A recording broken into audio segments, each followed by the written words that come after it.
Okay, we'll call this December 18th, 2023 Selectmen's meeting to order, and we'll start with the Pledge of Allegiance. I pledge allegiance to the flag of the United States of America and to the republic for which it stands, one nation, under God, indivisible, with liberty and justice for all.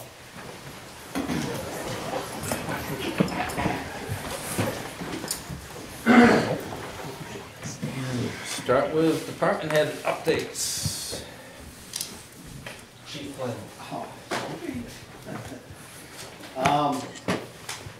And I apologize, Kathy Jean, but at the beginning of the year, I'll have a better comparison of the year prior. But we had 174 patient contacts as far as EMS last month. 69 of those were 911 calls, 105 were transfers. In 2022, we had 1,921 contacts by the end of November. In 2023, we've had 2,013 contacts. That's a difference of 92 to the plus. Fire calls to date, we've had about 115. Compared to last year, we had about 135, I believe it was. So we're down, which is, that's good. Other than that,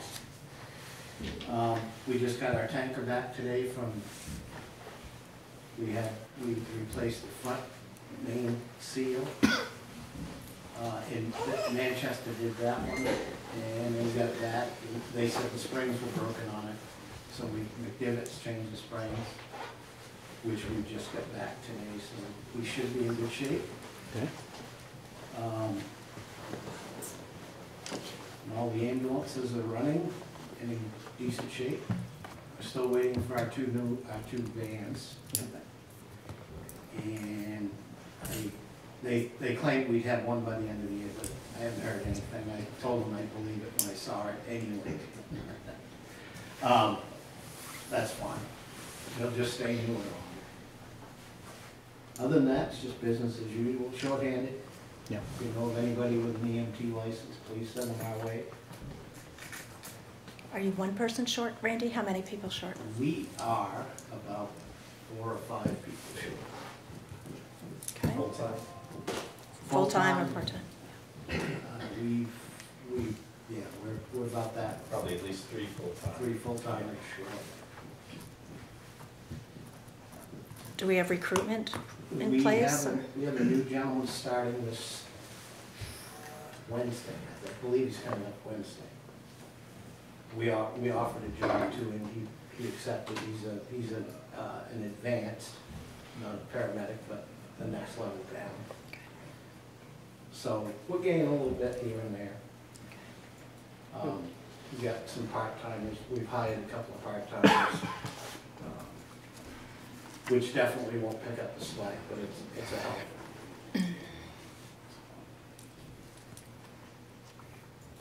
And that's it. Okay. So I guess I was just wanting like year-to-date numbers, something I wasn't aware of, or is that just up to Randy, or you want it from the PD as well? Well, a couple of meetings ago, and I can't remember if Randy or... It was online, I think. Oh, you probably listened to the recording, right? Yeah, so a couple of meetings ago, I was talking about that, you know, getting, a lot of times we get like one data point or something that happened this month, but I don't have a comparison, and that's really helpful to me to understand, like if there's an increase or, you know, whether it's, you know, year to date or something like that. And, you know, not every department would necessarily fall into that nice and easily, but much like the information you put in the annual reports each year, if we could just hear that every month and we'd see like, then it just helps also at budgeting. We see, oh, calls are up, arrests are up, everything, you know, but that's nothing that had been, nothing that had been mandated or. Easy enough, but in January when I see you guys again, I'll have 22 and 23 totals of calls for service, arrests, and accidents. I'll break those down for you by year. Thank you. I think that'll be easy. That will be easy enough, but yeah, it is easy. I have a I program. appreciate I both just of you tell the saying program that. what to do and it gives me the numbers. Well, I like that it's easy for you and it's helpful to us, so Absolutely. that seems like a plan, thank Which you. would be helpful to us in the end. Well, there you go, okay. So we'll talk about, since the last meeting, numbers, 410 calls for service, 18 motor, I'm sorry, I think it's actually 10 motor vehicle accidents and 7 arrests, just since the last meeting. So that's where our numbers are at. I don't know what they are for the year to date, I didn't look. That's okay. I can certainly email Ben the info and he can forward it on. if you Next want. month is fine. Okay. Thank Today, Officer Henry and Officer Trevero went down to police standards for their PT test. They had to pass this test to get into the police academy, starts January 8th. I'm happy enough they both passed. So they're both going into the police academy starting January 8th. With that said, I reached out to Officer John Jefferson a little while back, see if he was interested in to come back up when it's not part-time, because we were short-handed. I spoke to him today. Charity swore him in full-time. He's coming back full-time, That's so we are at full staff Nice. at this point. That's great. So, obviously, we still have Officer Sullivan who's deployed, but we'll be back in sometime before April. We don't know, obviously, but February, April timeframe of next year, he'll be back from deployment. April, Officer Henry and Officer Terrell will graduate the academy, so we'll be in good shape come April as far as manning goes. So that will be very good for the department and the town as a whole to put us back up staffing. Coffee with a Cop will be on the 21st at 9 a.m. at the Polish Princess. The first time we did that at Granite, I thought it was a very good success, and I'm going to continue it, and hopefully I see some more people at Polish Princess on the 21st. That's all I have. Thanks. Excuse me, John, could you repeat those dates, please? The 21st? Yes, is it the, Yes, well, it'll be Thursday at 9 a.m. at the Polish Princess. okay, January. What's that? January? No, this coming Oh, this Thursday. coming Thursday. Yes, the Okay. 21st. Thank you so much. Yep, I don't, January will be at the tap room. I just don't know a date or Okay. time yet, but I'll be going to the tap room in January. All right, thank you so much. You're I just didn't hear you. I'm sorry. Barbara's not here, I don't know why, but Eli had a program, a game he had to be at, but he did email me some information, updates. Wanted to let you know basketball season has started, there's 201 that have signed up between Smart Start, K through first and second through sixth grade for the in-house program, as well as the third through sixth travel teams, all ages, 3 through 12. Is the basketball program. That was 201, 81 are out of town signups, so almost half. They did, it looks like they started a program of paint brunch on Saturday. It's like a paint sip, but they don't drink, they have brunch appropriate for the rec department. And they paint they painted. There were 29 registrations, and 8 of them were out-of-town registrations. Eli's also, he did get an invoice. You guys have probably heard him talk about the pool cover is in dire need of being replaced. He's calling around to get pricing. Still, the only one that he can get any pricing for is the company that actually services the pool before we open it. And we are going to encumber that money, so it comes out of this year's budget, even though we won't get it until next year. And that is basically all he had to offer. Thank you. Thank you, Forrest.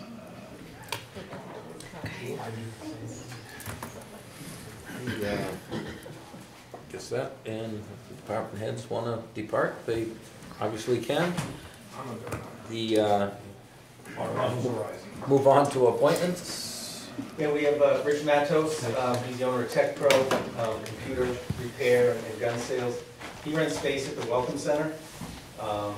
He doesn't, there's no frontage at the Welcome Center, for the Welcome Center property, so to put a sign out by the road, he'd have to utilize the existing Welcome Center sign post, which is on town property, so it'd be considered an off-premise sign.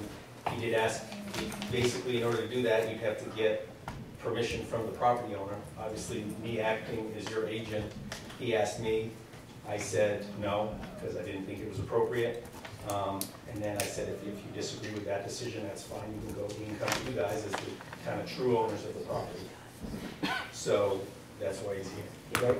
Yep, I have pictures of the proposed signs, if I can pass those out to you guys. Sure.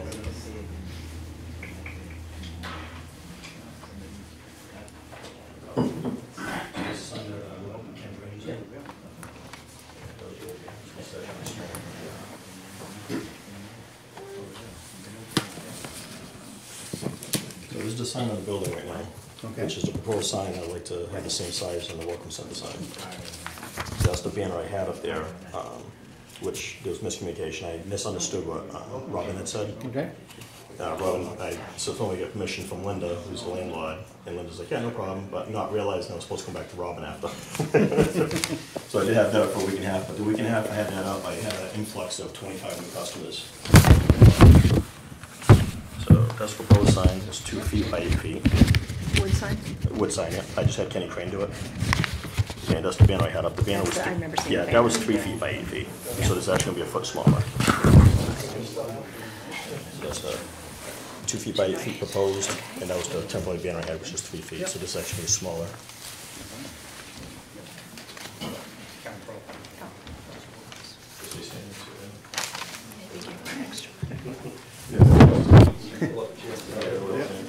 The strip was like quarter. So ultimately, Mr. Matos would still have to go to the zoning board for the special exception for an off-premise sign. But ultimately, again, because the sign is going on town property, you have to get the owner of the property, who have to sign off on that special exception application as well as the sign permit application. So that, he's not gonna go to the zoning board, he's not gonna get permission to put the sign on town property. So, I guess my question is, and good, bad, or indifferent, is why would this sign be inappropriate? because if you allow a private business to put an off-premise sign on town property, then you could have several other local private businesses wanting to put off-premise signs on town property. So if that's a door you're willing to open, that's fine, but I think I don't, and as I shared with Mr. Matos, I don't think it's I feel it's more appropriate to allow it for, say, community organizations like the Welcome Center. That's a community asset, community benefit, or community groups. I know we temporarily put up signs in Soldiers Park for the farmers market. That's a community event type of thing that happens every once a week. But as far as a private business, that's where I drew my line. But again, you guys might have different lines, and that's within your purview. And my only argument on that is I'm actually a tenant of the Welcome Center. My business is located on the second floor of the Welcome Center, so that being said, since it's the Welcome Center sign out there, and I'm actually a tenant of that. I guess that's my concern. If we don't want to have a private business sign out here advertising a business, So this then looks, I'm just playing devil's advocate. Yeah. Why are we leasing a space to a private business? well, that's where, The town isn't. no, that's where I was, Town's not. But the town's not, but obviously that's what has happened and has been happening, So. and we all know it has. Well, yeah, but, and that's fine, and I'm just trying to give some history. So they did rent space on the second floor where Mr. Matos is for a couple decades, and there was no need to put a sign out front. So they have done it without the need for a sign. Yeah. So, I mean, and again, I mean, I'll let you guys go ahead with your own route. What's the existing ordinance? It's an off-premise sign, so you have to get a special He- exception. So And you then have to also- go to zoning to get Right. a special If I exception. get the okay from you guys. We'd have- then What it's- other special exceptions have been given, do you know? Are there any other For off-premise signs. signs? Yeah. They're allowed, but not on town property. But Not on on town, town. excuse me, on town property, are there any? Not that I know. Well, the Welcome Center did need to get a special exception for their this sign. sign. For the this off-premise particular, for the sign, okay. I mean, it's not a common thing. And it's not a common thing where you have a private business that's leasing space from a quasi thing. I just, There's nothing in your lease saying that, No, in fact, I misunderstood Robin from the planning board. Somebody asked Linda's permission, this my landlord. Right, Linda Hutchins. Yeah, Linda Hutchins. And she said, yeah, no problem. And so I put a temporary banner up. Yeah. And then Robin contacted me, said, Rich, you gotta take the banner down. I'm like, oh, I was confused. I thought you said just ask Linda. She's like, no, you misunderstood me. I'm like, okay, I'm sorry. You know, and I misunderstood. There was a miscommunication. The one mistake a year I made. And is the question, bear with me, Yeah. the question's on the sign that's at the front of the parking lot? Yes. Or are you also asking about this No, sign? sorry, I already have. This sign is fine? That sign's fine. Yeah. Fine. Right, yeah. We're all in That agreement? sign's fine. Okay, so we put that aside. So we're talking about Okay, this sign? yes. But I just showed you, because that's. Again, for scale and the letting me scale, know, yeah. but I So just, the the temporary decision banner would is be 3 on feet by 8 this. feet. Yeah. And the actual sign will be wooden, it'll be Yeah. 2 feet by 8 feet. Which will actually be even room for like even a third sign underneath the welcome center sign in the future. And before, when they rented the space, it wasn't, I have a retail store. I sold computers, I sold guns and ammo. Just having those banners up, I had an influx of 25 new clients in about a week and a half time that were locals saying, oh, we had no idea you were here because you were in SAP. We saw a sign at the street. Businesses prior, correct me if I'm wrong, Ben, I think it was an accountant firm. Yeah. Ultimately. But they had and- customers, I'm assuming? What's that? Yeah, I'm assuming the accounting firm had customers? yeah, but it wasn't per se like a regular retail store selling stuff. And Right, and ultimately, that's, I mean, you've been there for a year yeah, without any expectation that you'd be allowed to put a sign out front. So you Linda lease did- the space. yeah. Linda did mention at the beginning when I leased it that, Yeah. but she didn't know. Yeah, No. she didn't know. Linda has, Yeah. ultimately, it's your decision. I don't think we can.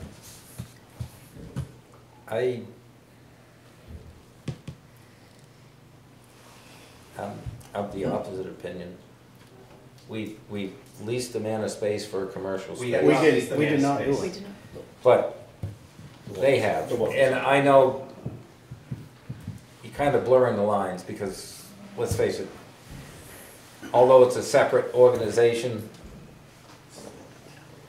it's a town-sponsored organization. There's no ifs, ands, or buts about it. We fund them every year. Yeah, we do. If we're gonna lease the space for a commercial operation, and I'm not saying it's gonna get approved, because that's gotta go to the zoning board. But I don't know how we can do a commercial lease and then tell that person, well, you can't have a sign that could benefit your business, because it's on town property.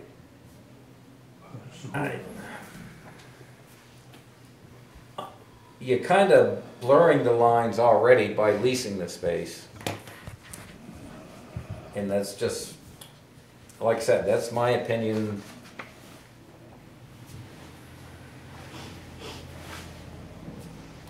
It's already a gray area. And It is very, very. I'm sitting there, And then if this was true, you know, then the Welcome Center should have made preparations for this,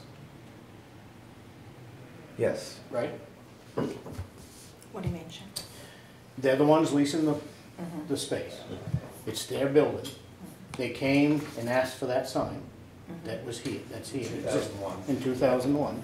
And if they had intended to rent, then they should have made preparations to have a space out on that sign for their tenants. We're not having a space. What's that? Is Linda removed? Linda's been responsible for that. Oh, okay. I just wondered, because It's- when I first rented it, she mentioned that. I mean, obviously, there is space underneath There is, yeah. So there's no modification that has to be done other Well, there than, could be, depending on what the square foot, I don't know what the square footage of that sign is. You're only allowed a certain square footage for a freestanding sign, no matter whether it advertises one or several businesses. So there is the potential. I think that when that was done, it was for a sheet of plywood. 35 square feet is the max. 35. Yeah. 35. So I don't know what that is. I don't know. It's 48. No, I know that. Okay. I know what that is. I'm just saying I don't know what the sign size is. Current sign. So ultimately, that's not the reason we're here. No, it's to give permission. No, one way or the other. because technicality, it's off-premise sign. Yeah. And you're the owners of the property, it needs to go also. The, Are you open to public opinion on this? Or? just a second. Okay. No, I'm good, I'm just, Any, okay, go ahead. I'm a Northumberland resident, but I have a Lancaster address, and I do a lot of business here in town. And I think if the Welcome Center owns the sign, that's part of his lease agreement, that he has privilege to that sign, especially if the Welcome Center owns it. And if the Welcome Center or the town didn't want that sign out there, that should have been in the agreement somewhere, stating that he's not allowed to use that for any type of advertising. If it's not in there, I think you might favor or lean towards him allowing, maybe not a sign as big as the Welcome Center, but maybe a smaller one. So at least he's getting the draw, the eye draw towards his business, which of course you know helps the town. that's a good point, and that's why I asked if he had anything in his lease. There's nothing that says yes or no, but I had a verbal from Linda, my landlord, saying yes, but that's before she Should knew be in the about lease. that. No, is there Yeah, I anything in know. the Or should written it be lease? in the lease? No, there's nothing. Nothing in the written The lease lease. is going to decide what he's allowed to do and what he's not allowed to do. I want to repeat back. Yeah. I think you're saying in the written lease, there's nothing no that says mention of yes or no. There's signage no mention of signage. whatsoever. No. So there would be no reasonable expectation But- that he would have the ability to put Just a sign verbal out from there. But there's nothing in there that says he can't use it either. Right.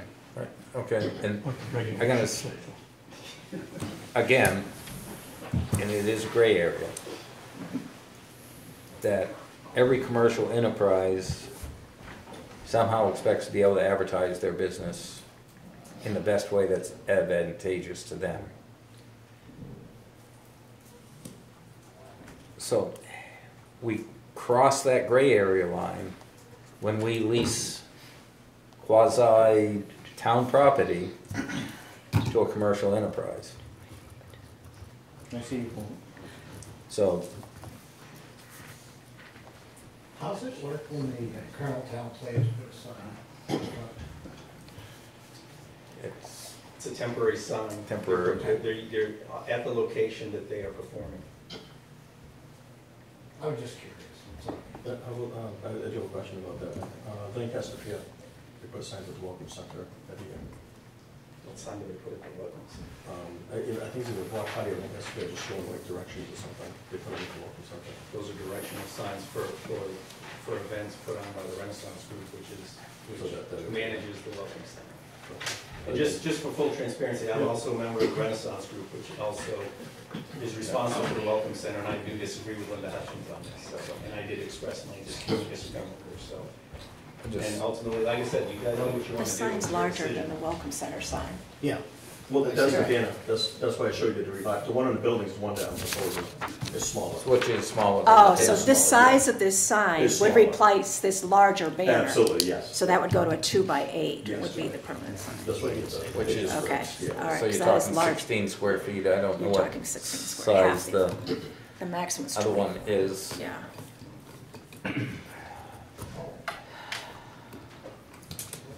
And it would be wooden, just like the one in the building. And again, this is just, even if I get approval from you guys, it's not going from the zoning board right. for a special exemption, so.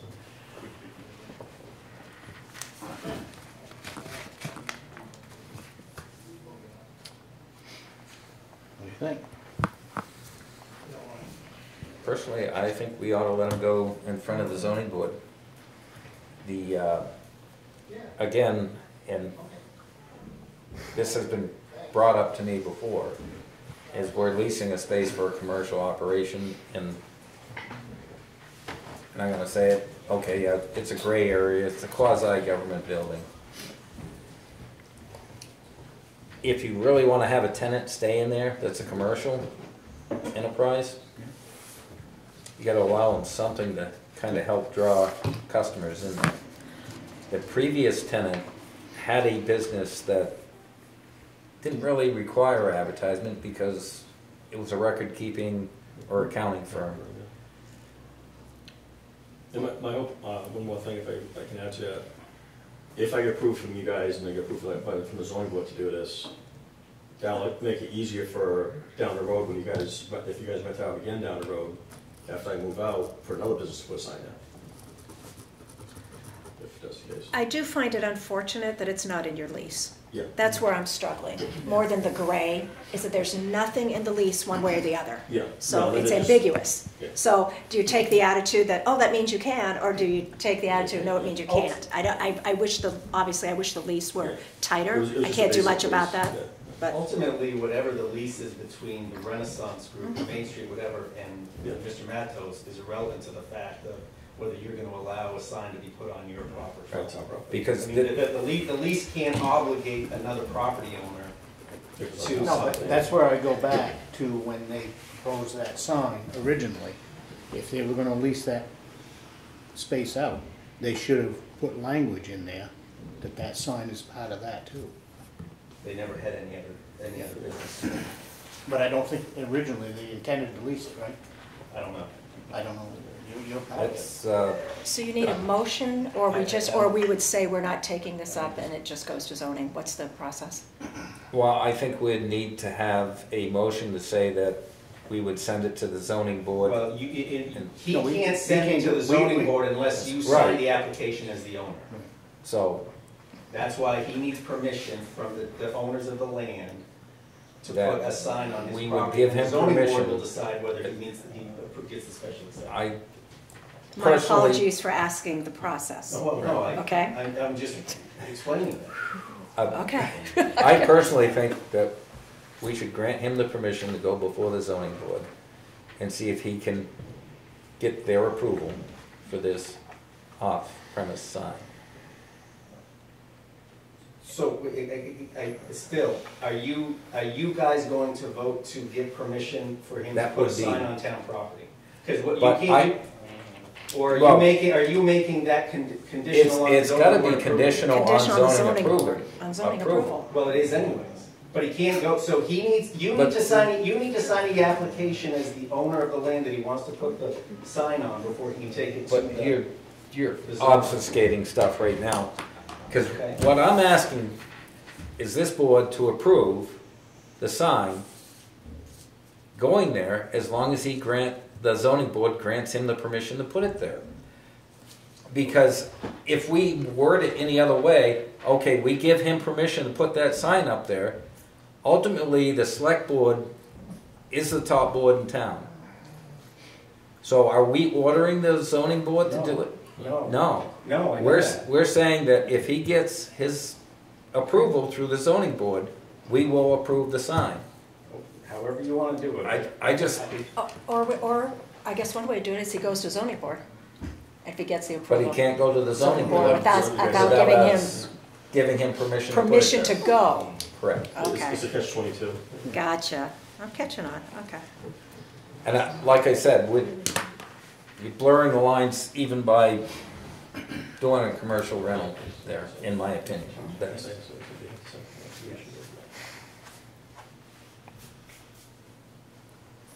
You want to make a motion? We need to, I'll make a motion and follow Leon's lead.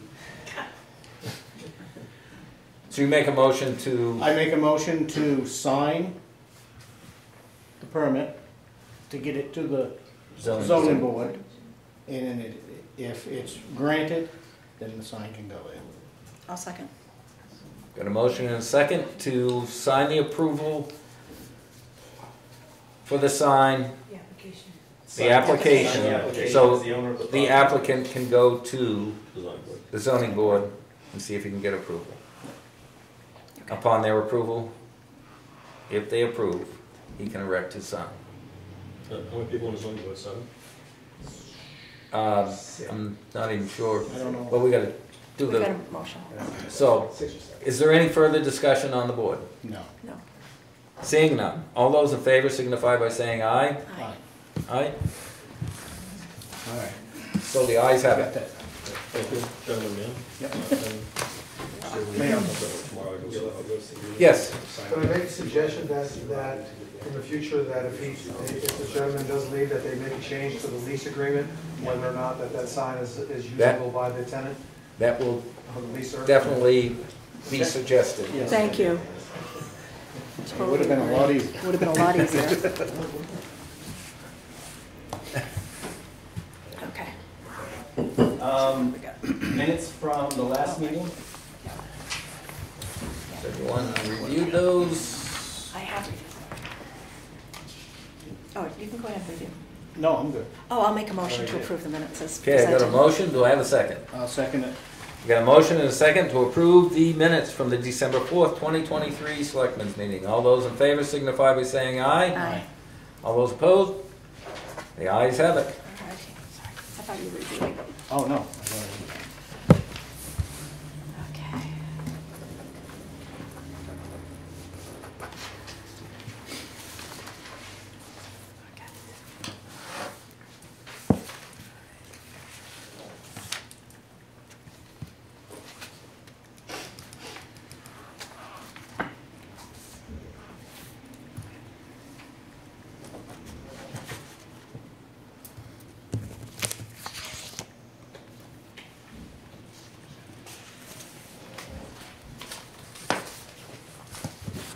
Items for signature, we have a couple intents to cut, one for Stephen Tennyson and Allison Moreau at Grange Road, tax map R11, lot 33.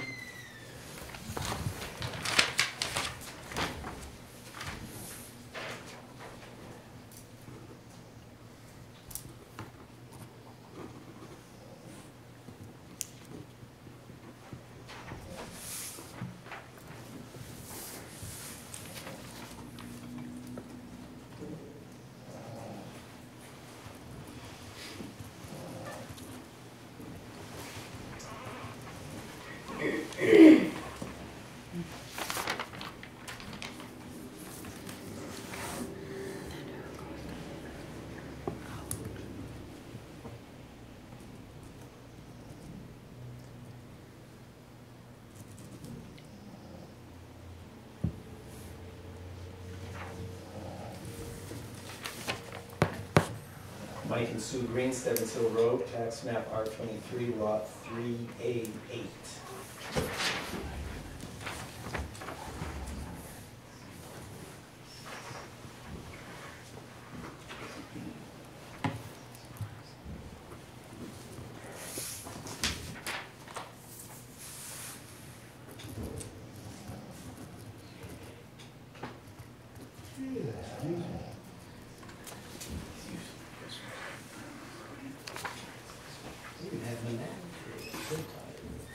Wasn't long enough nap, but yes.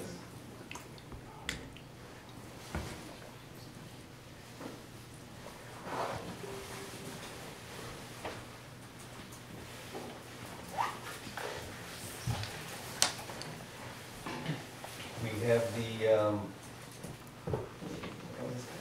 It's a warrant, the warrant for the primary, the special oh, the election, special election. Special District general. 1. the special general election for the COAS District 1 state rep seat.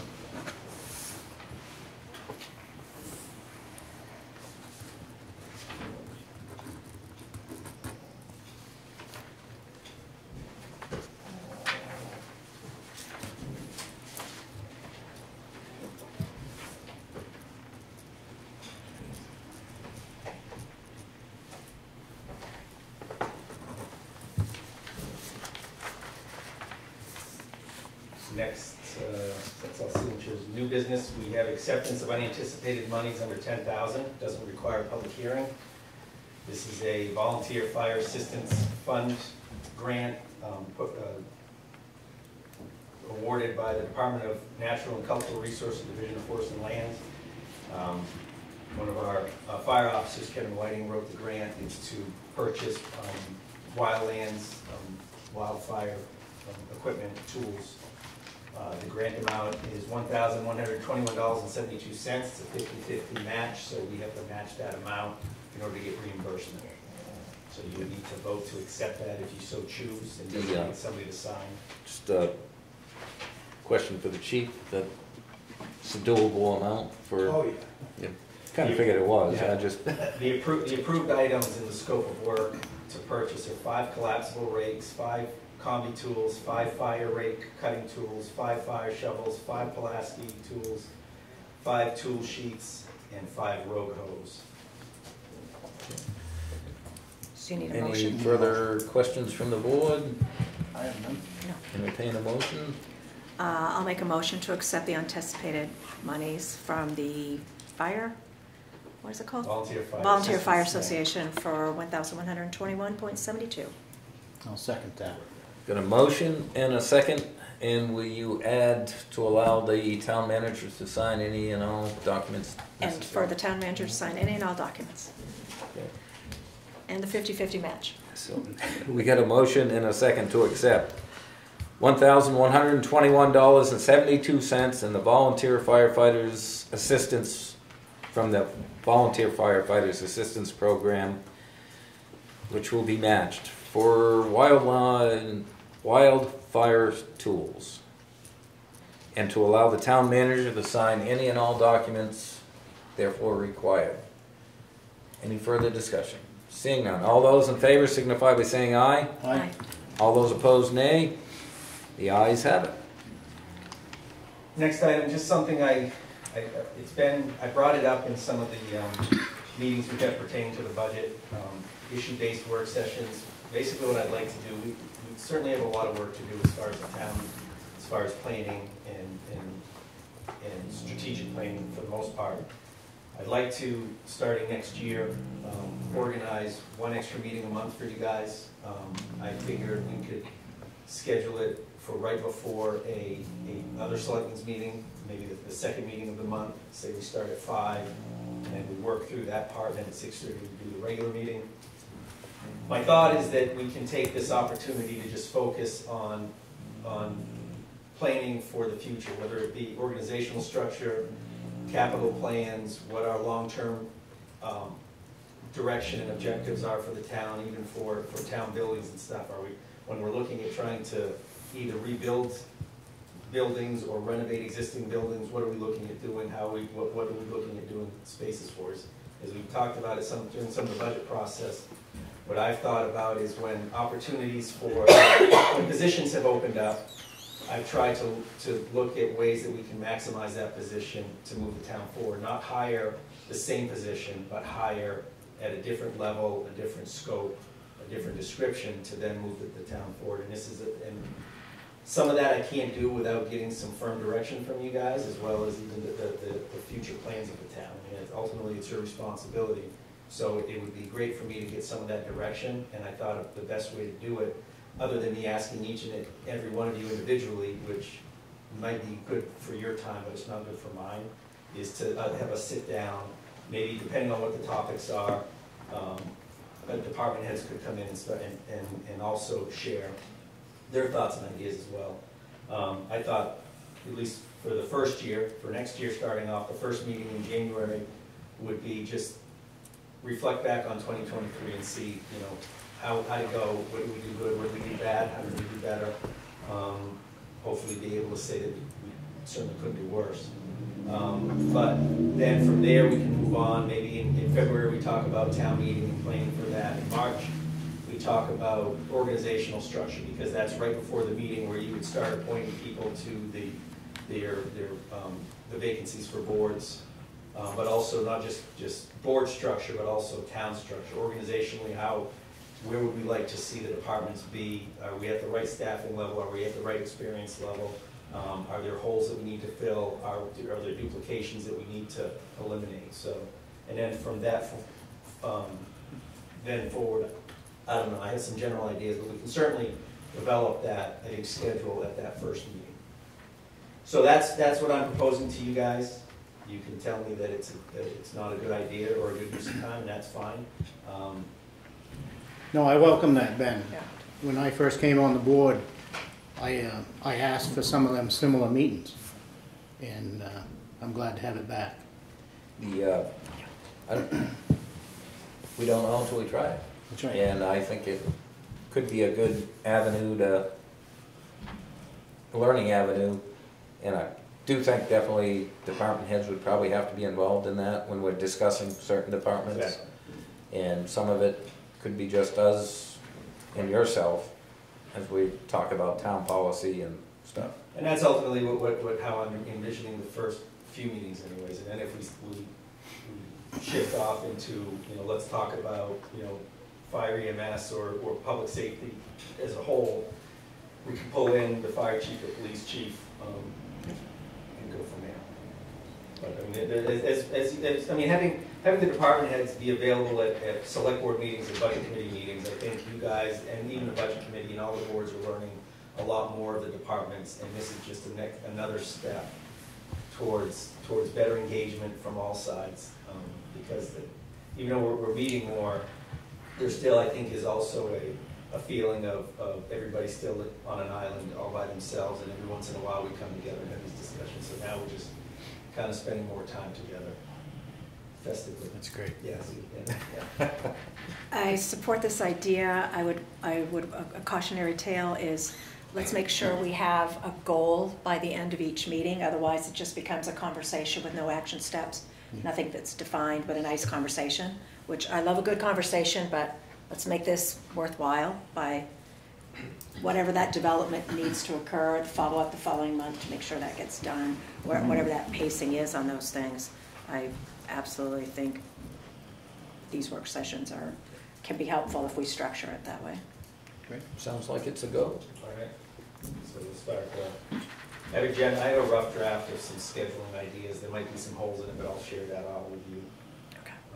We'll start the second meeting in January. Yeah, I can't remember 5 what p.m. date that is, but that meeting we will meet at 5. But well, I'll make sure that that's. Yeah, I think that's a Tuesday Yeah, meeting. that's- That's yeah. that Yes, Martin Luther it King is. holiday weekend. Yeah. Okay. So 5 p.m. that will be part of your agenda for that meeting. It will start selectmen's public meeting, work session 5 to 6:30, and then from there the rest of the agenda will move forward. So if I'm looking at the right calendar, that would be the 16th. Okay. Yeah, that makes sense because the first is a Monday. Okay. Okay. All right, thank you. Thank you. Next item for new business, Elsie Dobson, who you guys most of you guys anyways should know that she had a mobile home in what we call a Newbrook Trailer Park. It had been condemned for several years. She has passed, she's been gone for a few years. However, there's still been outstanding taxes owed on it. The park has removed that fallen down, condemned, dilapidated mobile home. The taxes owed on it is $365.80. Basically, we're asking you to abate that. The trailer was abandoned and has been removed. And then the park is working towards getting that site cleaned up so they can accept another mobile home that could then generate some tax revenue. This one is never going to generate any more. And as I said, I mean, we're dating back to 2020, and all that's owed is $365.80. It's definitely a good thing that it's gone. And it's a property you guys have never Wanted had to the take. appetite to deed, so. Right. Entertain a motion. Make a motion to abate.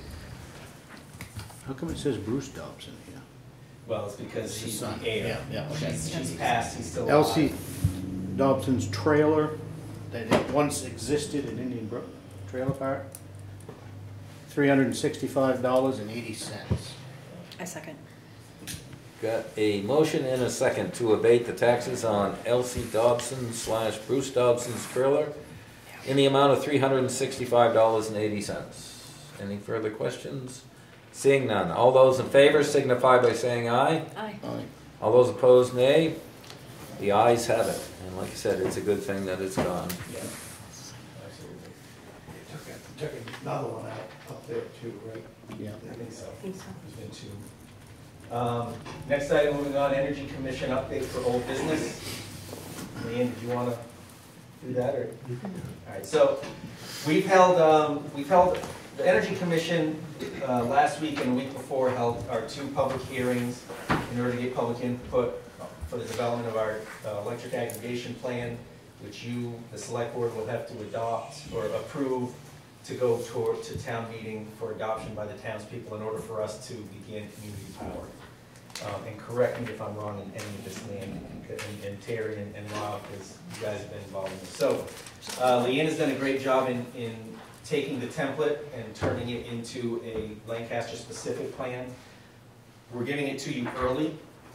This will be on the agenda for January, the first meeting in January, but it's several pages, so we give you something to do under the Christmas tree for the next couple of weeks. So that's where we're at now. Leanne has offered, Leanne's offered to be available starting January, right? At the town hall, once a week to meet with people that have questions. Terry's as well at the library. So once we get that schedule set, we're going to advertise that for people to just come in and ask questions. Again, as part of this community power program. I will also be sending this document down to CPCNH because it has to be staffed with the state PUC, Public Utilities Commission, for their approval. And I do also plan to provide it to Attorney Frizzell and just to give it a look over, make sure it's The current plans, just, because one of the things, is this going to be an opt-in or an opt-out? Right now, we're looking at an opt-out. One of the questions at the public hearing was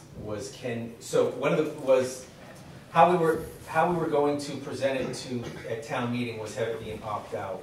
One of the questions was, can you let the townspeople decide that? Opt-out is easier.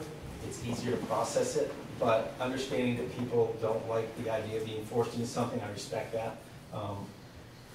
I haven't found out yet whether there's that option. Like if at town meeting we can say, do the townspeople approve entering into this community power, opt in or opt out, let them decide. We haven't decided. We haven't figured out whether we do that yet or not. So that's CPCNH has told me that they have no provisions for an opt-in. Before the new power is phased in, they have to go buy the power. And they do that in the 30 days prior to the phase-in of the program. And if everybody opts out by default, they don't know how much power to buy. So that answers the question. Okay. I did ask the question. Okay, that's a question that I've been asked also. It's my impression that the legislation that enables this also speaks to opt-out, not opt-in. So the state law passed by the legislature provides for an opt-out, but not for an opt-in. Okay. Am I right about that? It makes sense. It was Thank passed you. in '96 and then changed in 2013 or something like that.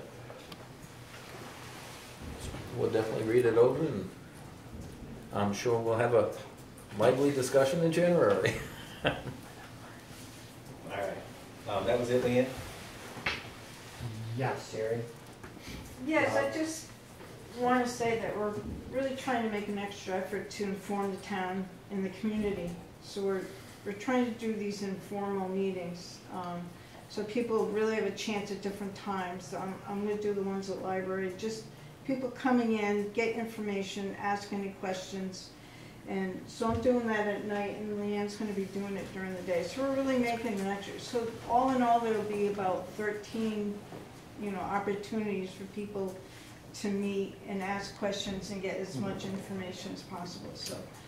And after the town meeting, assuming that the town approves this, if there are people that want to come into us and just say, I want to opt out, we will make time available to work with them to make that as easy for them as we possibly can.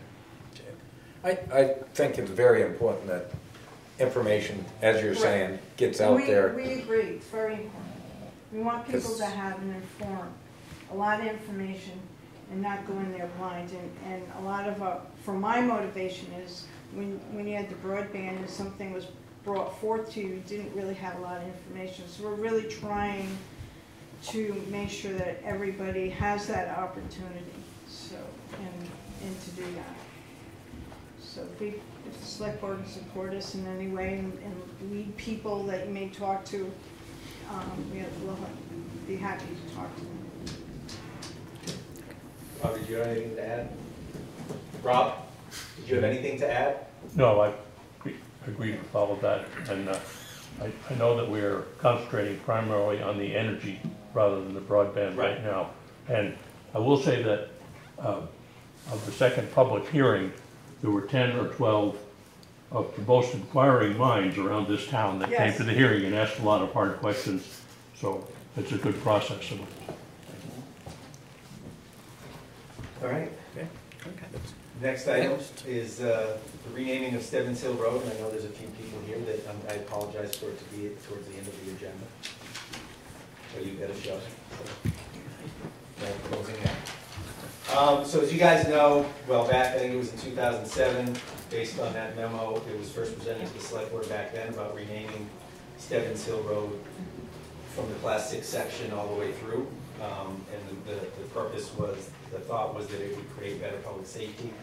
Apparently there was no action taken on that. It was before my time, and I believe before your time as well. That request came back up and presented to you. We decided that there would be outreach to the property owners that live along that section to see what their thoughts were. I did speak with the supervisor of our dispatch service to see what solutions could be made on their end. I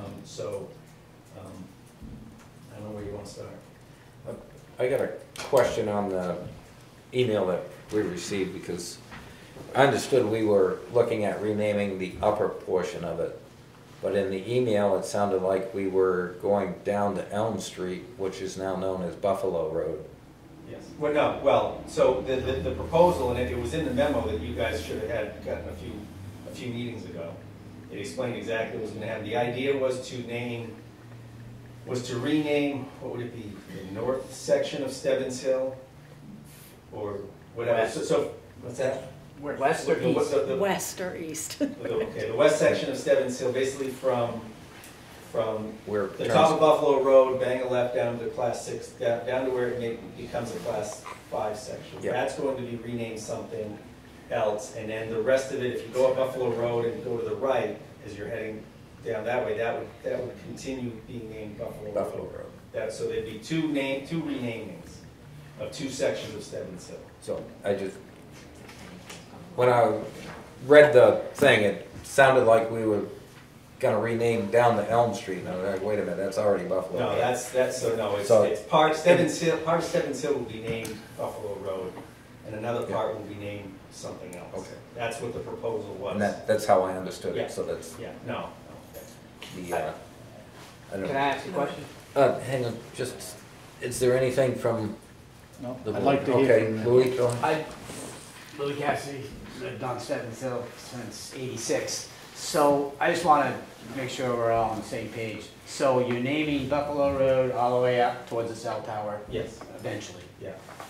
And so from Greens or Allen Savage's up to... Roughly Boo Mass. To Boo, where they stop plowing? Right. Is going to be one name? Yes. And then from there to Arita's, the Y at the top, Yep. is going to be another name? So it'll be Stebbins Hill from Route 3 to, let's just say, Boo Matson. Yeah. And then from Boo to Buffalo Road, it'll be something else. And then going around the corner towards the cell tower, it'll Continue be to Buffalo Road. Right. That's So the that. actual hill will not be Stebbins Hill anymore. Right. Well, wait, On I one got side. a proposal. Well, Can we go the lower half, which is maintained, the class east Stebbins Hill, and then the remaining to Buffalo That's I like it. north, So- west? We haven't discussed particularly names or anything, and obviously the residents there, we want to hear from you on your thoughts. I will say 911 usually frowns on East and west? east and west, but then again, if you go down to Concord, they've got North Main Street and Main Street and stuff. So you're not going with something else road? well, we could. Well, what's the difference? Why rename it? To begin with, your break-off point is incorrect. You should be breaking it at Whippleman's driveway. Right. That's the point that you can't get up over the hill, not Woolman. Well, it's defined in the memo, I'm just using that as an example, just to give some reference. I'm not, that's not the definitive point, I just don't know, I can't remember what. I'm trying to clarify where the impassable portion is. Right, and that's, At the base of Whippleman's driveway, that's where the road is impassable.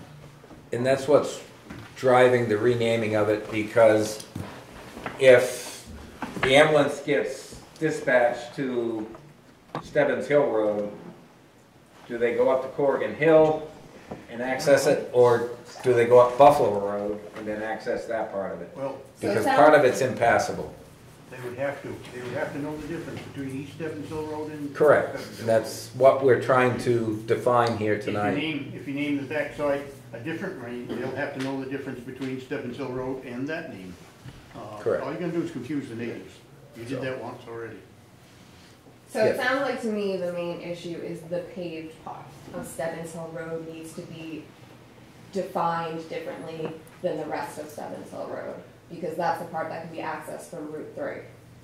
Right. So Correct. why does everybody else on Stebbins Hill Road need to change their name if that one half is the issue? Well, that's not the half, it's the half that if they go to Route 3 and up Stebbins Hill, So the and paved- somebody is beyond the passable portion of it, they then gotta turn around, come all the way back down, go up Elm Street to Buffalo Road. Right. Shouldn't that one portion be changed instead of every person on the rest of Stebbins Hill Road That does having sound to like change it could be it? another proposal. Like that should be Corrigan Hill Road because you're coming off of Corrigan Hill, So, whereas everything else is on Stebbins Hill Road. Ben, what did you learn from dispatch? So, Is there anything that can be done? I guess I want to explain to the residents too. A lot of this is me, guys. I'm going to own it, okay? I'm very concerned about people being able to get the services they may need. I'm aware that folks have signed a waiver, and I'm trying to make sure that this discussion occurs. This is something that didn't get done in 2007. It's come back around. And I want to know that the town has done everything it can to make sure that people get the services. And if people say, we know we've signed this waiver, we're good with the waiver, we know that fire and police may not get there, and we're okay with that, we want to keep our name. Hearing that is important right now, just as hearing what dispatch may be able to do. Alan and I have spent an inordinate amount of time talking about it. I can't see Alan tonight. He and I have talked about this quite a bit. The frustration that I grew up here, I've come back. I still call it Elm Street. I still call it North Main Street. I'm as old as any old goat on what the names of the streets are. I've also been someone who's had the opportunity to change my address. Sometimes it's been forced on me. I don't enjoy it. But for public safety, I want to know, as part of the governing body of this town, that we've done the best we can. And so hearing from people right now would be very important. And then hearing from Ben on if there's anything dispatch can do. We will forever have turnover in public safety. We will forever have new people move to town and not be able to say, oh, that's the old Martin farm, go up there. Oh, Louis lived down there since '86. You know, it's one past Louis' house. We will forever be changing. What is best to look forward for us as a town. So who makes the final decision? well, I think obviously the select board is gonna have to make that final decision, but we do not wanna make that without the input of the residents that are living there. And a decision could be to do nothing. I want to be very clear. We've done nothing for many years. I want the conversation. I want people to speak up and tell us. Just to bring up a point. Okay. My understanding, years and years ago, longer than before I moved here, which is 25 years ago, it was east and west. Correct. So that's, you know. Yeah. And it's still the South Lancaster. Well, That's the only thing. I understand the 911 point. Exactly. But I also understand that there's east and west and there's north and south. So. Yeah. Correct. And I don't know if we don't officially rename it, if we can put east and west into the dispatch part of it. So do you want to know what I heard? Yes. Okay. Yeah, we've been waiting. No, I interrupted, so, because I wanted the residents to know from where this came and where this is. Merry May- Christmas. So, Why don't we just fix the road? No, Take the rock out. Yeah, the town's got plenty of money. Okay. you ready? Yep. Okay. So ultimately, the whole impetus for this was public safety. So the whole idea of knowing how to get to a certain address on Stebbins Hill, sometimes it can be confusing. If you're going to the Class 6 section, they might come from Route 3, and then they hit the unmaintained portion and it delays. So dispatch has their system, their CAD system. You can put notes in the CAD system for each address, and I think we brought this up at a previous meeting. I did speak with the dispatch supervisor today. He said, you send me whatever you want to have written in those addresses, tell me the addresses, and he can write in that says, you know, that this you know, let's say 25 Stebbins Hill Road is on the downhill, is that east or The west? upside of Whipperman. East. The east side. The east side of Stebbins Hill, they can say access from Buffalo Road, take a left, it's there. Or if it's further, if it's west towards the cell tower, go up Buffalo Road, take a right, and access it that way. They can do that. They can give instructions that they pass on to the officials, the fire, police, EMS, so they have those ahead of time. I mean, ultimately, if we did have all the money in the world, we could put these CAD systems in our fire trucks, our police cruisers, and our ambulances, that when that tone comes up, it'll pop up with that, and every note will be on there, and they can look it up, and they can map it that way. So, but ultimately, there is a solution other than renaming the road. Is it ideal? It's not perfect. It's still human error, but it's still human error. I think that it was brought up that if you rename the road, you're still gonna, the responders are still gonna have to know which way to go to get there. So, but this is a way to do it with minimal or no disturbance to the property owners. Who puts that information into dispatch? Who provides that for each of those addresses? Just gotta put a note in there. Proceed up Buffalo Okay. Road. It's only 5 houses. Did you The town puts did you have another comment? I did. I wish Ben would have put that in there a long time ago. I mean, I think that's the way to proceed with this. I mean, not change the name of the road, and you're only gonna have dispatch change 5 house lot numbers, because there's no more locks up there. I did share that in about 2 or 3 meetings ago, Louis. Oh, sorry. I didn't get it in the letter, though. No, well, it's because they were considering it. They were considering every input. That's why. I mean, if I would have put that in the letter saying, "Don't worry about it," because dispatch can change it, you wouldn't have come. They wouldn't have heard from you, and they might have ignored it. Well, they should have voted on it then. I mean, it seems only common sense to me. Yes, Alan. Well, not picking on the EMTs or anything, but I think they have a certain obligation, whether they're new in town or not, to know the territory, to know to get some feel for where things are.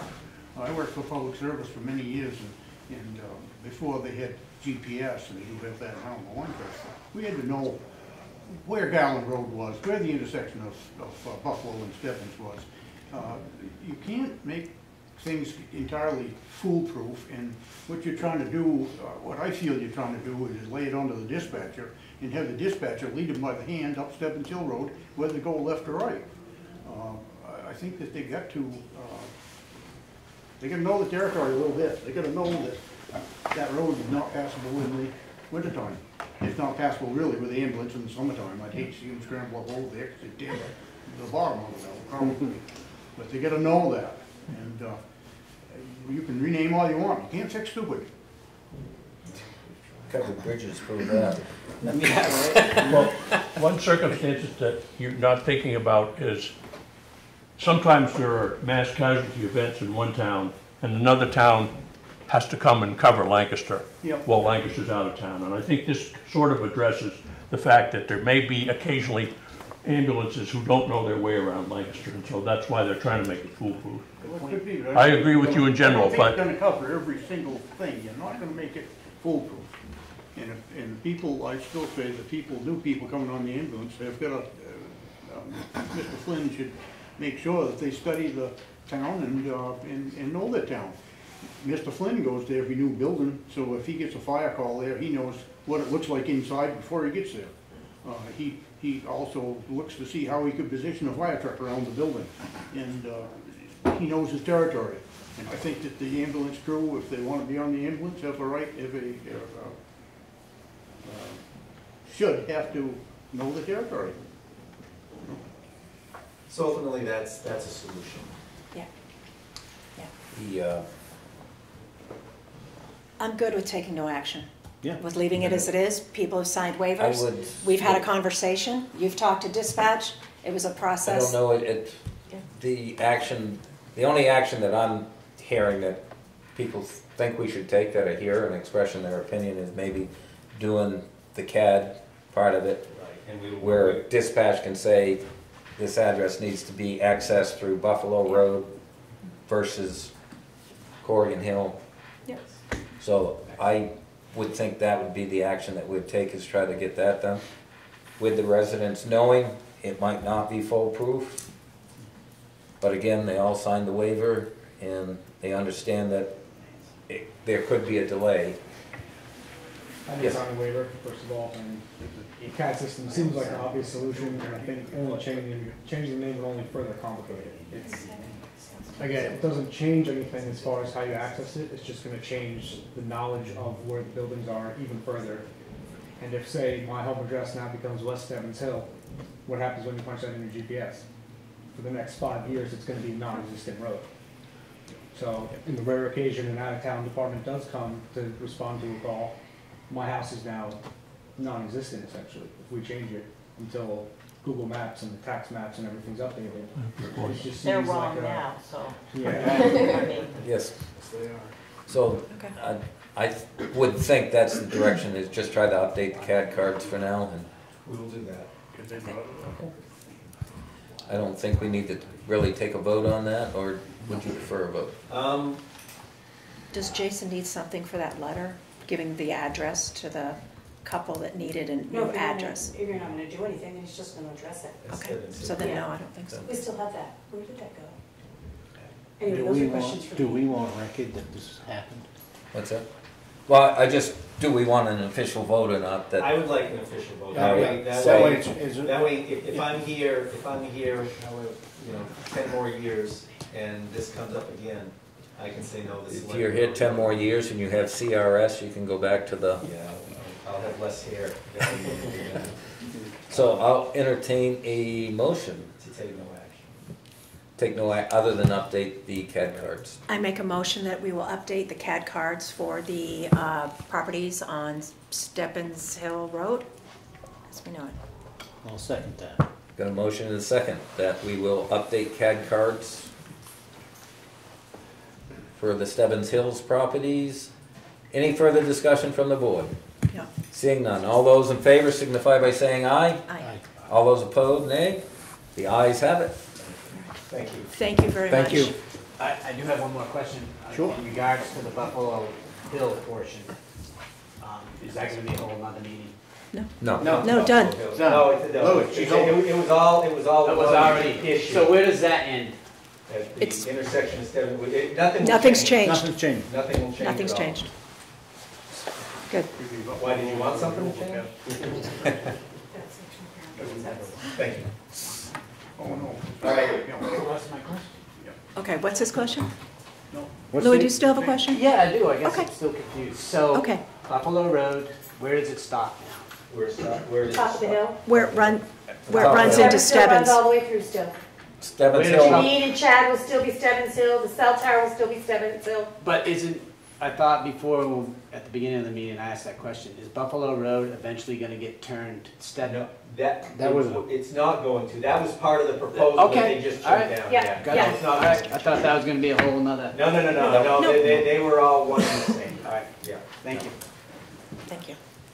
Okay. Okay, so we'll move on to the next. Select board member reports. You guys can stick around. You can go. Oh, God. we gotta get up there, so. Just sit down. I do want to thank you all of for us going coming out together will be fun. and expressing your opinions and letting us know your thoughts. Thank you. Thank you. Yeah. Thanks. Okay. All right. Still moving forward with my project. I do still have to get reviews on how to transfer that. Trying to figure that out. Okay. For Depot Street. Have we ever done it before? What, transfer properties? Something like, Yeah, but I would send it to your attorney, yes, but, have him draft the deeds. yeah. That's my advice to you. Yeah, is no, to but- take that to the town attorney and say, hey, we've come up with Has- this agreement, the boys voted on it, now build me a deed. Yep, we can do that. Do you want me to do that, or is that something I guess I'm asking? Oh, I've never done that, because Okay. I'm the tax collector, I've taken the money. Yeah, and I was After just deeds to you guys? asking Yeah. if how the town has handled that I in the usually past. recommend that send all information you can, or whatever he asks for, we'll give him, Okay. and then he just puts it all together in a deed. We'll talk. Me and you are gonna get together? Okay. I'll put that on my to-do list. Well, I usually email him over the Yeah, no. tax collector deed and probably the vote that you guys need to whatever. To accept it. Yep, Right. okay, Other than that, I'm not sure what else we can do. okay. Just make sure he puts the 3-inch space and all that. Right. Okay. All right. Is that it? Yep. All right, I've got a couple things. Update on the Mount Orne Bridge situation. Ben and I met with Phil Bolio from DOT District 1 and also a gentleman from the bridge maintenance sector. His team oversees bridges over in the Mount Washington Valley, and it was really a very productive meeting. Absolutely nothing off the table. We talked about signage, bridge barriers, driver warning lights, security camera systems. They were willing to discuss all viable options. They have had significant a minimization of bridge crashes over in Conway with, I gave you guys pictures of a 2x6 that just hangs on chains from the portal or the entrance of the bridge. And that is something that they recommended we could do quickly, easily. They were in favor. They've had success with it. For us to do that, obviously, we would need Ben to talk to the Lunenburg folks so that our crew could also work on the Vermont side. But this isn't anything that was going to be a concern as far as how big their snow plows were or anything that we've heard in the past. Yeah. Additionally, the Bureau of Traffic is going to send us some recommendations. Right now, the signage says it's a one-lane bridge, but there's not like a stop or even a yield sign, so it doesn't tell you how to behave on a one-lane bridge, which, well, we should know.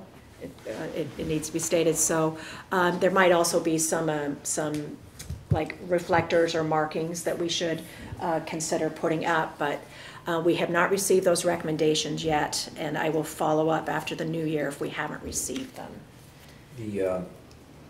I like this idea of the hanging thing. Number one, quick, easy, inexpensive.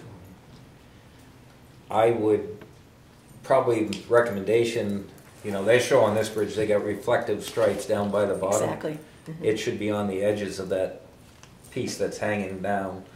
Not that that's gonna stop the idiots from running into the bridge, but it gives them just a little bit more of a warning that you gotta pay attention. It's dark out there, so reflector. So I like this idea, like I said, I think it's quick, it's easy. We don't have to hire an engineer for this, that, and the other thing. So, do we have a date on when they might start the repairs? They felt that they were gonna be there, and I'm gonna touch base this week, but next week, they said that the week between Christmas and New Year's, they were planning on being on site and doing the repairs. They didn't think it would take that long. So I have to touch base because there might be some prep work week that the highway guys have to do, move the Jersey barriers a little bit and stuff like that, so. And I'm just wondering if this is something they could incorporate. Yes, I am gonna talk to them about that when they come up, and I'm sure they can. Yeah, I would be surprised if they've worked on that bridge or if they've done those treatments for other bridges they've worked on, so. So, I mean, this is just my opinion, it's just simple, it's easy. It Doable, doesn't get it really done. detract from the looks of the bridge. Yes, Alan? Well, I think you should keep in mind that the cameras or lights are gonna require electricity Electricity is gonna require a 2 to 3 pole line extension. There's no juice there at that bridge. Okay, the closest it is at the corner going to Dalton. So you're talking about, now we're talking about unsightly transformer and lines for the photographers to deal with, unless you'd like to go underground, which is another expense. So I just want you guys to keep in mind, you know, if nobody's ever thought of it, cameras and lights require a line extension. Yeah, I think right now we're really talking about a 2x6 hanging from chains. Right. You know, and that's just to see if we get some traction with that. You know, We had discussed that and talking with some people that live on the Vermont side. It would actually be closer from the Vermont side to run power to the bridge. I'm not sure that we want to go that route anyways. If you're public service in New Hampshire, after you pay for your line extension, after you pay for your installation of a main box, waterproof outside, et cetera, then you're in for a $14 a month meter charge, whether you use any electricity or not. So, you know, just something that goes on forever and forever. It's certainly my hope, based on what the administrator of the bridge maintenance said on how well this is working in Conway. I went over, I've got pictures that I took. They haven't approved it yet at the Jackson Bridge, but that's another one of the bridges that they certainly want to make sure it continues to look good, but they don't want to have strikes over there. They have a very short kind of entrance to it.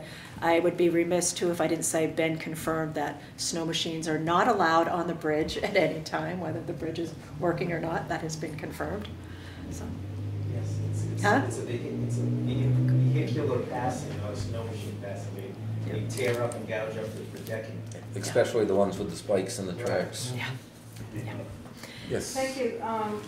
Terry Anderson, Ridge Street. I read an article in the Caledonia last week about Miller's Run Bridge.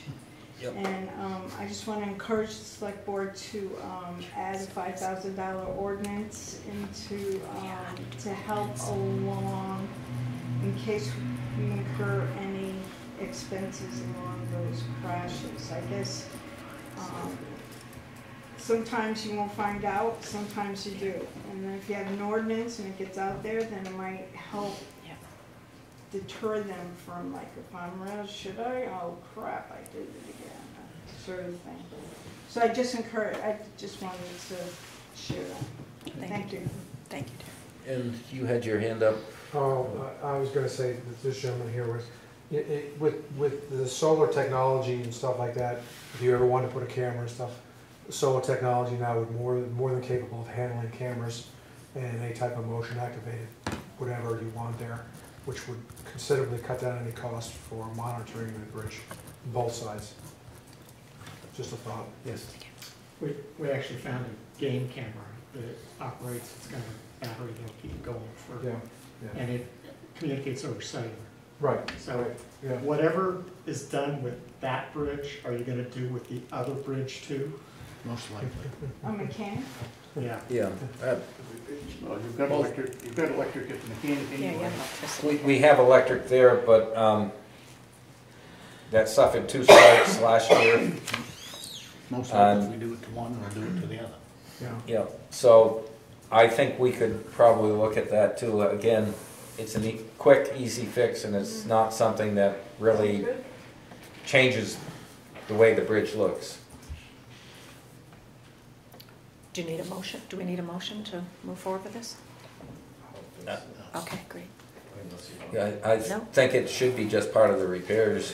Okay, and you'll talk to the Lunenburg Select Board or Gary Briggs or someone, so that we can, whoever needs to be on the Vermont side, unless you're repair people. Wait, are the repair? They're not on the Vermont side, right? They'll be on. I mean, they can be on the Vermont side. It's just if we put anything permanent, like if we're expected to put signage on the Vermont side, which we probably should, we need to make sure we talk to Vermont DOT or Lunenburg Highway and make sure that it's compliant with what they require. That's the sticky spot we're in. It's not like we're in New Hampshire. Yeah. I know we kind of concentrated on the New Hampshire end, and a lot of us felt that the strike happened from the New Hampshire end. Some people think it happened. Someone took pictures of the bridge from the Vermont side to the, and it actually does look like the strike started in Vermont. So has the company gone and looked at possible damage on the Vermont? They did look at all of it, and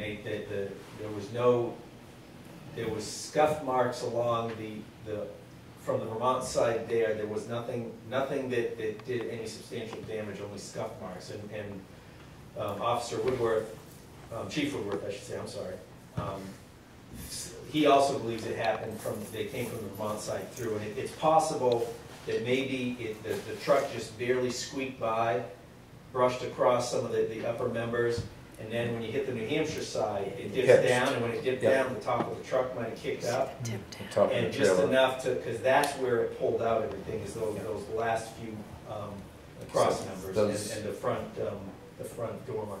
And unfortunately, it's kind of hard to tell because the other guy that drove all the way through scuffed all the beams. I don't know if they re-creosoted all the beams or not after, but there's definitely scuff marks all the way through the bridge, which could be from...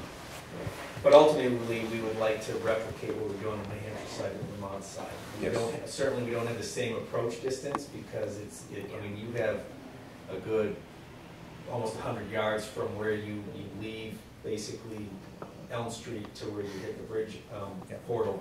You might have maybe 20 feet on the Vermont side. So we'll try to find some solutions there. Once we get the sign recommendations from our DOT, we'll figure out what we need to do on the Vermont side to get that done. But I think the 2x6 thing.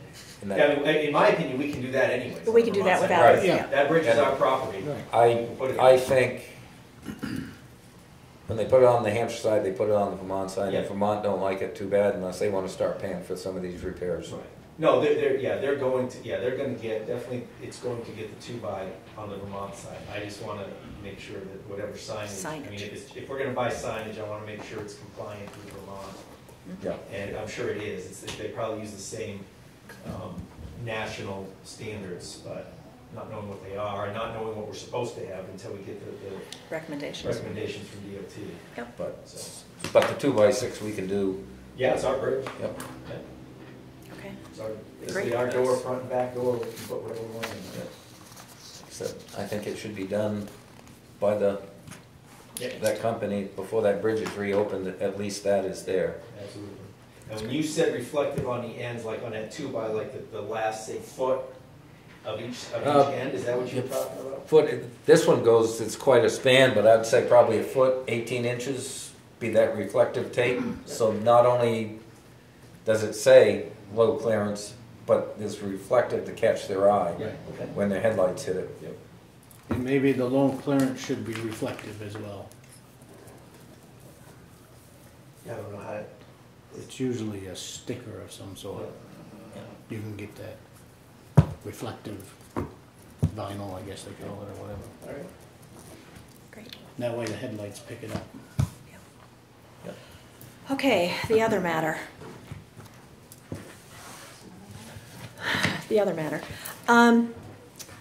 So I've been concerned that perhaps the AG investigation on Troy Murner's actions may not cover any local wrongdoings.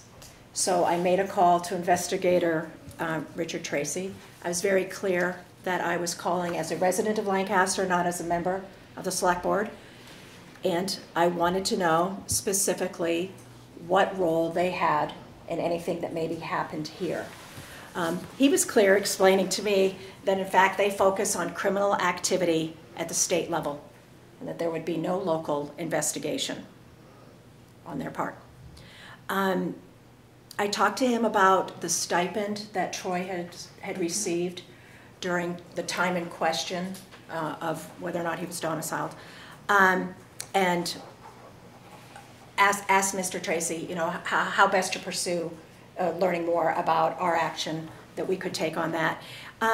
He said that the AG's office wouldn't normally address that. Again, that it's a local issue, but that because there was an open investigation, if we sent him the canceled checks that Troy had received from August of 2022 to September of 2023, front and back of the checks, that he would talk to his superiors about possibly including it in their investigation and looking into whether or not there was any wrongdoing on that end.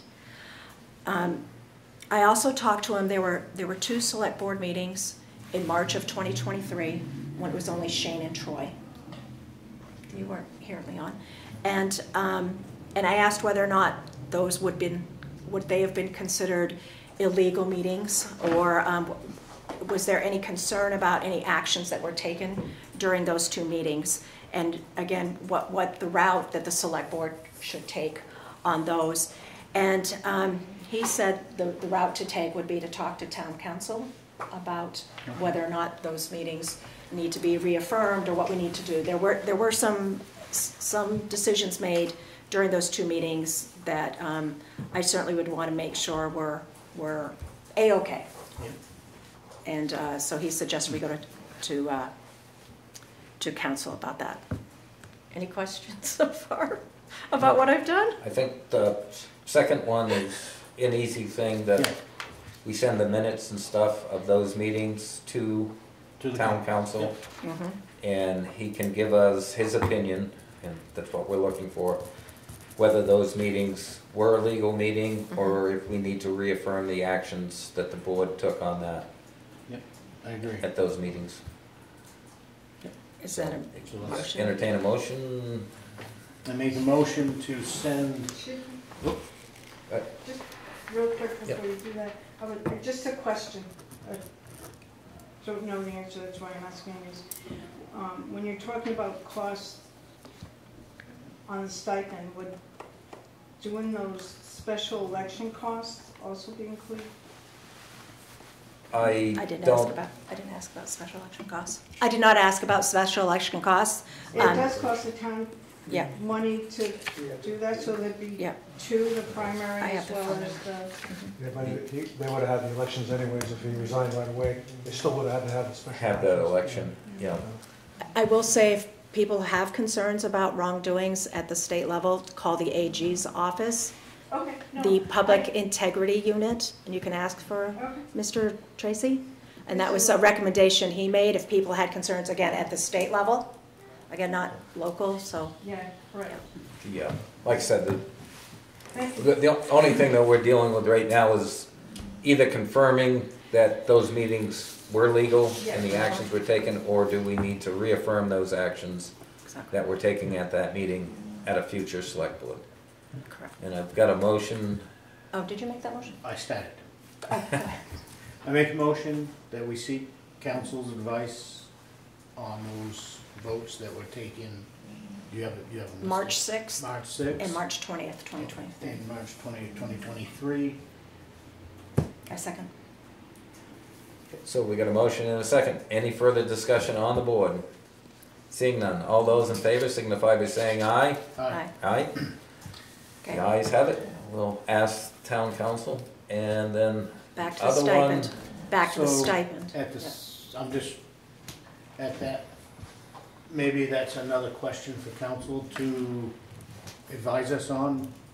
How do we have any leg to stand on, or do we? Yeah, I mean, that's unfortunately what we pay them for. Yeah, but I know. Is there a recourse? Maybe this is how we can put this finally to bed and move on. Is there a recourse to the town to recoup the fees, or? I honestly don't. And again, I would put the proviso on that if he thinks it's gonna cost us more money than what we're ever gonna recoup, it's, I hate to put it that way, but we don't wanna spend $10,000 recouping $2,000. It just doesn't make sense for the Lancaster taxpayers at that point, in my opinion. We can send this to Mr. Tracy at no cost, and the state would do the investigation. I beg to differ on the cost to the taxpayers. I mean, the taxpayers demand that elected officials do the right thing. We have money set aside for these types of issues when we need to ask attorneys questions. So I don't think that can be the argument. And I'm not saying we shouldn't ask the attorney the question. I'm saying if the attorney comes back and he tells us it's going to cost $10,000 for me to go to court and recoup $2,000, at that point, it does not make sense for the taxpayer. Well, you might try to recover that from Troy, legal costs. Well, again, that's all up in the air. I say we've got to get some direction, some advice on how to deal with that. And then revisit it again. So, Ben, can you make that inquiry with the town attorney on whether there is recourse for the town? Or should we try to bump it up to Mr. Tracy? Which again, he was very clear that he wasn't guaranteeing that they would investigate. Right. I mean, so, you know, they And do he's have an already- open And investigation. he's already stated that they don't usually. Right, it's because there's an open investigation, he's willing to ask his superiors. Oh, okay, so. So it's a timing thing too. And he's not really sure that his superiors would grant. No, he doesn't know. He doesn't. So, what do you want me to do? Well, I mean, what are you asking me? Do you want me to, number one, send the minutes? 'Cause you didn't- we're gonna have to go anyways, right? I mean, so we've already, Yeah. it's only gonna cost minimal Okay, to ask yeah. Send them another in. You question. want to do that too, at the same time, you can do both of them. To We can Attorney do both of Frizell. them at the same time. The 6, 3, 6, and 320. Mhm. Yeah. And get his opinion on whether those are still legal meetings, or should we reaffirm those, or at a future meeting, And ask him about About. what recourse we would have. recourse in collecting the stipend. Small claims. Not collecting it in our right to it. Collection is a kind of a different verb, like going after it. It's like whether or not, right, that it's ours. Can I ask a question? Has anybody asked him to return the money? Not that I know of. I've had no communication with No Troy. communication. Maybe Makes that sense. would be a more direct route that would keep the attorneys out of it if the Lancaster Board of Selectmen requested he return any monies he earned from this period to this period. I think we need to have council opinion, because I'm not sure if we have grounds to do that. I want, Well, you have grounds to ask anything. well, you do, but But that's fine, I'll do that, I just wanted to throw out a simpler version. It's Yeah, it's no, kind of like the and I- try before you cry tactic. I do, I understand what you're saying, but if we go and ask and we don't have any right to do that, I don't know. Yeah, no, I'll ask him, that's fine. Getting attorney's opinion is a reasonable and prudent decision that the select board make. Yeah. No problem. I will send that off tomorrow. Thank you. I also, you know, in looking back on the entire situation with Troy, you know, what have we learned from all of this? You know, when you go through something like this, you know, what have we learned? And I think I could say that we've learned what the word domiciled means. It means where you live. It's not a post office box. It's not your office. It's not your hunting camp. It's not where you occasionally stay for convenience. It's your primary residence, and it's where you reside, and it's your home base. And you know, I think we've also learned that there's a state statute that clearly states that any elected officer shall be domiciled in the town they represent, and they cease to hold office immediately upon being domiciled in that town. And that's written into the rules of procedure for budget committee that were approved in, they were reviewed and discussed at the October meeting. They were approved in the November meeting. They are not in the select board rules of procedure. And it's appropriate that we amend the rules of procedure to have that statement. We hold that statement close to our hearts. We take it seriously. Every elected official in this town should live here and should honor the oath. We've all taken oaths and we honor it, and everyone who's elected I should too. So I would make a motion that we amend the select board rules of procedure to include the statement. I can give you the actual statute, but it's straight out of the budget committee statement. Or if you want me to read it, I can. I'll second it. Got a motion and a second to include the domicile wording That into works. the selectmen's what did you call it? Rules of procedure. It's the Selectmen's Rules of Procedures. Is there any further discussion on the board? Any comments there? Seeing none, all those in favor signify by saying aye. Aye. Aye. Thank you. Ayes have it, we will do that. Right. Okay. And anything? Do you have any reports, Lynn? No, we're still on standstill on that. The, anything else from the board? There's information, just to Yeah. go over, I mean, we don't have to read it through, but in your packet, there was information. There was the 2024 proposed budget for the county, a letter from DES concerning a statutory permit by notification for tax map R23 lots 18-3 and 18-4, 4 land use permits, and a sign permit. So that was all the information. And anything else from the board? I guess at this time, I'd like to make a motion that we go into non-public session, RSA 91-A3 with 3 sticks.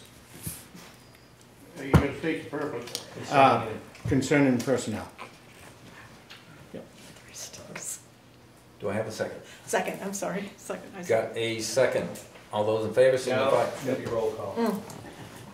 Roll calls. Okay. Shane? Aye. Kathy Jean, aye. Aye. We're gonna go downstairs and do that so everyone doesn't have to Probably leave. easy. And then we'll have to, I don't know what you want to do, Zach, so they'll have to come upstairs and close the public meeting.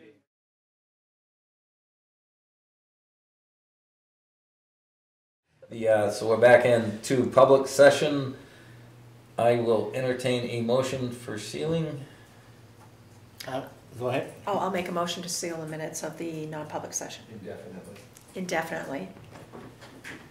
I'll second it. Okay, I have a motion and a second to seal the minutes of the non-public session indefinitely. All those in favor signify by saying aye. Aye. Aye. And I will say for the public record, no official action was taken during the non-public session. And we will move on from there. Is there anything else? With nothing else to be presented to the board, I'll entertain a motion to adjourn. I'll make a motion to adjourn. I'll second. Got a motion and a second to adjourn.